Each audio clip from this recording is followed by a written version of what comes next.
D'abord, je dois dire merci à la province qui a pensé initier ce forum pour la paix et pour une meilleure compréhension de la problématique des ADF. Je remercie le président de l'Assemblée nationale qui a accepté de prendre un temps pour imposer dans son programme ce transit pour qu'il puisse participer en lançant ces assises. Je remercie évidemment tous les acteurs qui ont contribué pour que cela soit possible. Moi, je pense qu'il était temps. Les ADF, ça a trop duré. Depuis 2014, qu'on tue, qu'on égorge, qu'on chasse les gens de leurs champs et qu'on fait toutes sortes de violations des droits de l'homme sur la population. Comme il a été dit ce matin, le plus grand problème, c'est que nous n'avions pas la même compréhension.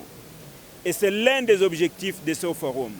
Il faut que nous puissions parler du même langage et avoir la même compréhension pour avoir finalement une même stratégie de lutte contre les ADF.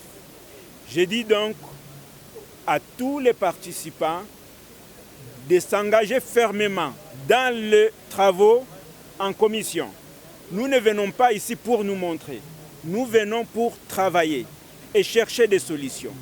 Des solutions idoines pour qu'on arrive franchement à trouver quelle est la technique qui nous a manqué, quelle est la solution qui nous a manqué pour pouvoir stopper net avec les ADF.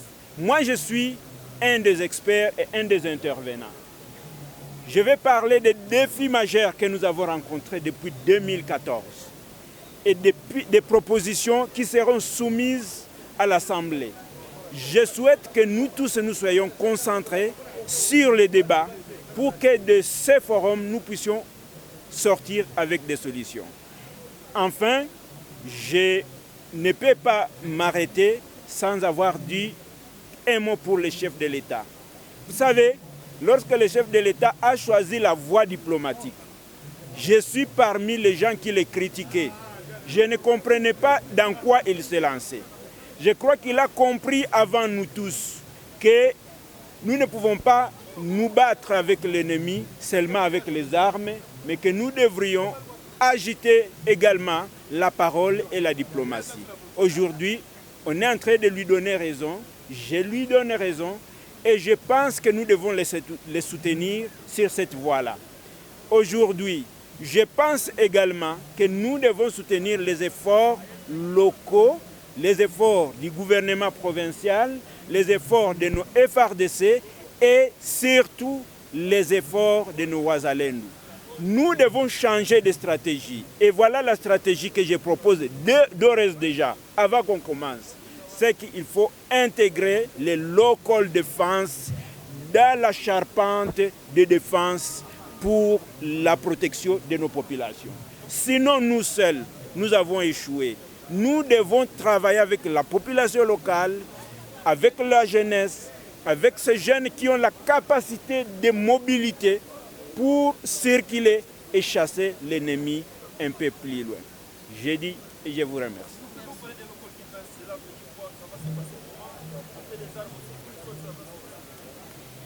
Quand je parle de local defense, je parle tout simplement de faire participer les jeunes locaux dans la défense de leur propre sécurité. Ça devrait se passer comment? Nous devons nous mettre d'accord avec l'armée, nous mettre d'accord avec nos partenaires ougandais, nous mettre d'accord avec nos partenaires onusiens pour identifier un groupe ou des groupes de jeunes qui seront formés pour accompagner notre armée et nos partenaires dans la traque de l'ennemi. C'est ça ce que j'appelle local defense. C'est permettre aux jeunes de s'approprier les combats et ne pas continuer à les considérer comme un problème. Sinon, nous agrandissons le champ des ennemis. Nous donnons aux ennemis plus de place.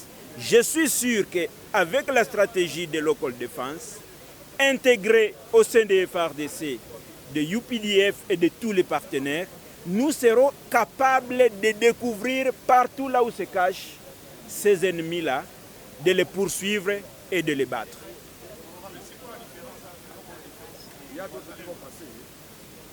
Les Wazalendo ne font pas partie de local defense.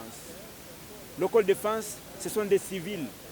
Les Wazalendo, pour moi, ce sont ces gens-là qui se sont battus corps et âme, armés à la main, aux côtés des FARDC pour stopper net cette guerre. Vous le savez comment est-ce que les jeunes de Massissi, permettez-moi de le dire, puisque je suis élu de Massissi, ils ont tenu à l'ennemi pendant 3 ans.